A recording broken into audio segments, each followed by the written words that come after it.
Welcome to the Rebellion Brewing Podcast. I'm your host, Matthew Barton. In the last few years, I've been lucky enough to get to know a ton of people who are super passionate about craft beer. I'm talking about a local phenomenon that is uniquely Regina. We have a thriving craft brew and home brew community right here in our city. People who make beer at home, people who are just excited about craft beer, and they're passionate, they're nuts. We also have lots of people who are competing. They win tons of medals right here in our own city and across Canada. They're entering in the United States and they're bringing home hardware, and they're really showing that our city is doing something unique and cool with craft beer, and we're turning heads. We're trying to be the Okanagan of craft beer. These guys, they're renovating their basements and their garages to fit brand new brewing equipment.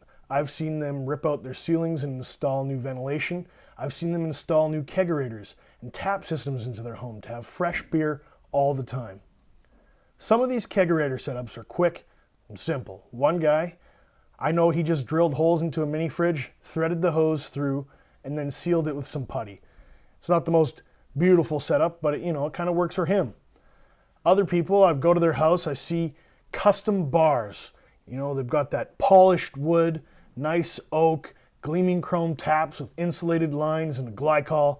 Everything looks really shiny and beautiful, and every time I ask them how they did it, one name keeps coming up, and that's Andrew from Taps and Towers.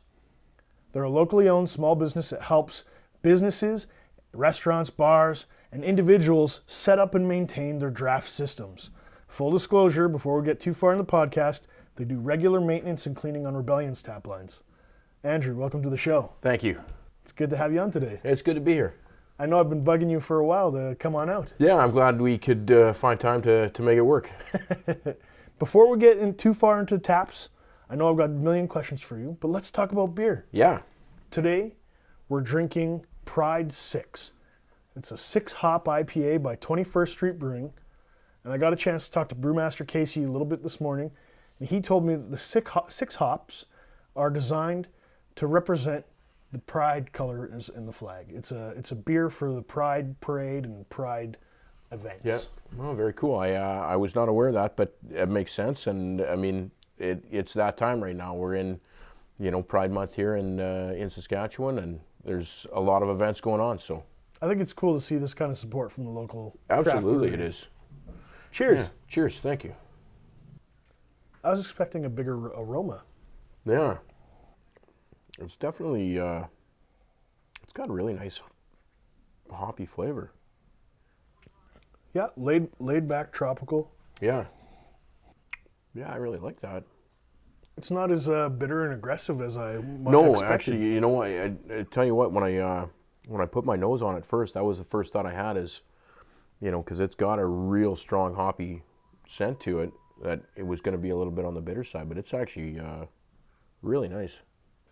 I would say it's kind of malty and caramel. Yeah, definitely malty. Not overly sweet, but it's present. Yeah. And it's not like melting your face off. No. Especially when someone says there's 6 kinds of hops in it. Yeah. Well, and you said it was 7.5%? 7.6% ABV. 7.6, and it, that's pretty easy drinking for a fairly strong beer. Yeah. This will hit you quick if you're not paying attention. So what do you think? You know what? I think I could enjoy a couple of those on a patio on a hot summer day. Thumbs up? Yeah, absolutely. That's really good.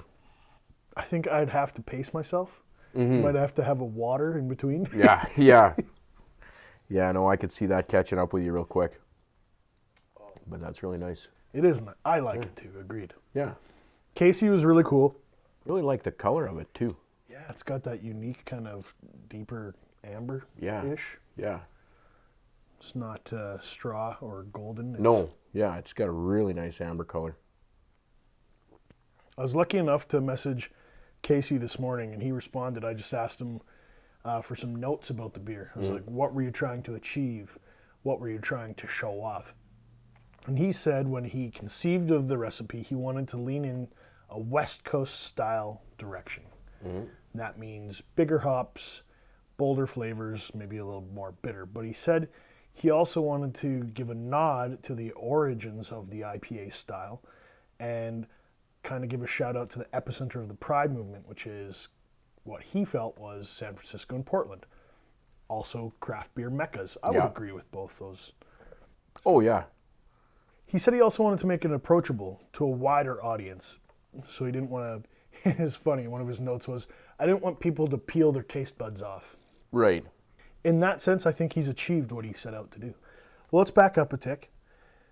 Let's start from the beginning. Okay. What the heck is Taps and Towers, and what do you do? Well, Taps and Towers is a company that I've owned for a little over 4.5 years. Prior to that, I worked with the previous owner. And we're a company that essentially installs and maintains, for the most part, commercial draft beer systems.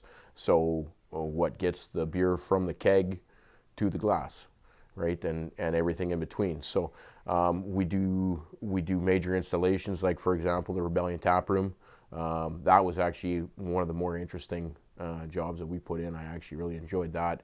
For those of people listening who haven't actually seen it, you get down to the tap room and see the suspended tower. It's pretty cool. That was a lot of fun. But stuff like that, to like you were talking about earlier, small kegerators, sometimes in people's houses or garages, and then we do also the maintenance on the system. So obviously keep it up and running at top form, but we also clean the lines, clean the faucets, and that's a huge part of what we do too, and very important, especially when it comes to craft brewing. The flavor that you guys have in various beers is so unique, to keep those lines clean and fresh so that product tastes as it should, when it's coming out of the keg, whether it's at the tap room itself or, a local bar, local restaurant. We want it to taste the way that the brewer intended it. So you guys aren't just building a thing, you're also maintaining it. Oh, yeah. Making sure cleanliness is a big factor. It's so important, and I'm sure there's lots of people listening that have had experiences where you're out and you'll notice a beer will taste differently in one location than the other, or you'll notice that maybe you're not feeling as good after leaving an establishment and having a few pints and whatnot. Maybe you got an upset tummy, or Yeah. maybe you got a headache. Yeah. A lot of that will come from how long it's been since the lines were cleaned, or were they cleaned properly, right? I mean, there's lots of situations too where it's just not getting done effectively. So making sure that you're using proper chemicals and going through the process from A to B to C to get it 100% clean.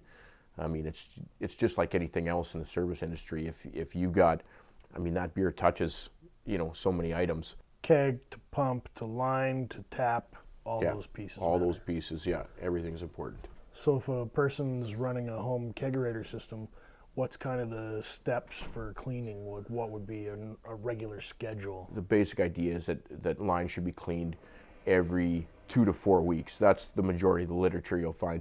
We found through experience that once a month cleaning is generally pretty good. If it's left beyond that, things kind of ramp up at a little bit of an accelerated level. So it's almost a little bit on a curve. Once you get past that 4 to 5 week stage, it really starts ramping up. So what's happening is the yeast is still active in the beer. It's leaving deposits in the hose. Yeah, and the older the tubing, right, just over time it breaks down. It gets a little pitted on the inside, and it gives an opportunity for some of that yeast and whatnot to actually adhere to and stick in there. So some beers are obviously worse for that than others. Like what? Some of the bolder flavors, like a stout, for example. Guinness is the most common one. There's Guinness lines all over the city. Once we install a really strong stout like that in a line, that's almost all that line is good for. You can't really switch from something else. It'll actually coat the inside of a beer line. Things with really bold fruit flavors, like a Radler, for example, that it's almost like it permeates the line. So you've got a Radler in a line, and you want to flush it out and put a different brand on, that kind of grapefruit or citrus flavor will linger for quite a while. Cherry, same thing. Cherry is one that seems to hang around for a while. So if you've got a home kegerator, you can buy home cleaning kits. They've got everything you need. They've got a faucet wrench, they've got a brush, they've got a little bladder for your chemical, and you can run it through. Honestly, for the investment, what I encourage most people that have kegerators at home to do is just change their tubing on a regular basis. The vinyl tubing that goes from your keg to your tower, it's a very short piece, 6 feet. Cost of the tubing is, say, 50 cents a foot. It's relatively inexpensive to change that. And if you've got, whether you're brewing at home or you're bringing, somebody's product into your house, the amount of time and effort it takes to change that tubing out, it's well worth it to have that fresh product, right? And when you're changing that tubing out, pull your faucet off, clean it out, make sure that you're getting all the residue off. And so maybe like once a year? I would probably do it more often than that. If I had a home system, I would probably, if you're not cleaning and flushing regularly, I would change that tubing. If it's in regular use, every 3 months or so, okay. Right? I mean, it'll cost you $3 or $4 to do that. So you're saying if you're thinking about getting a home system, don't cheap out. Invest a little and you'll save yourself some heartache in the future. One of the things I recommend if you've got a home system is switching out to all stainless steel components. A lot of the, especially the kegerators are kind of designed for residential use. They're not commercial setups or anything like that. They come with relatively, we'll say, budget conscious brass components, right, which build up a lot faster. If you switch that over to stainless steel, you put a little bit of an investment into it, but I mean, if you're investing into a kegerator, it's only $50 or $60. All the stainless steel components, they stay cleaner longer, they're easier to clean. It's just a better product. So it's not just about being picky about having great quality beer, you're protecting the public health. Oh, 100%, 100%. And there's, it's a debate that I've had with actually people from Saskatchewan Health, and this is one of the reasons that the public has to be diligent on this when you go to a place and you ask about the maintenance of the beer system, because right now public health has no mandate for any business owner in the province to have their beer lines cleaned at any time. How important is that to you? How big is that issue to you? Well, I think it's bigger than that. The health department people that I've had the discussion with have kind of alluded to the fact that because a beer system is essentially a closed system from the keg to the faucet, that there is little to no chance of microbial growth. And microbial growth is what's going to make the public really sick. It's going to make, send people to the hospital. And while there is, I believe, validity to that based on the product and everything like that, it's not, in my opinion, it's not entirely true, because, I mean, when you're changing a keg, your coupler is exposed to oxygen. It's exposed to anything else that's inside your keg room. They need to be cleaned regularly. There is a potential from, contaminant on the outside of the keg coupler when you're doing a keg change for that contaminant to get inside the beer line. The faucet is exposed to oxygen, and product is exposed to oxygen as far back as the valve inside that faucet. So there is a good section where there's an opportunity for, microbial growth as well as, other issues. But most places, it's like anything else, right? Most places you can go in there. If you go into somebody's cooler or you look at somebody's faucets or their beer towers, if it looks like it's being well maintained, if the cooler is clean and organized and whatnot, it's probably a good indication that somebody's paying attention to it and that's getting properly addressed.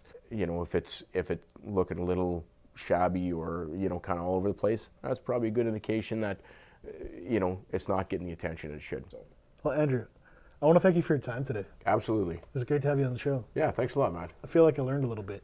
That's good. Rebels, I want to thank you for tuning in this week.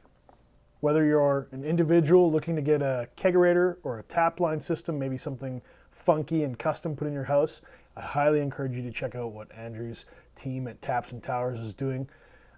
Furthermore, we just hit episode number 17. We're still working out the kinks in the system, and we're working hard to make the show better each week, and we're adding new platforms. I'd love to hear from you about what you think. I know you can get us on Google, you can get us on iTunes.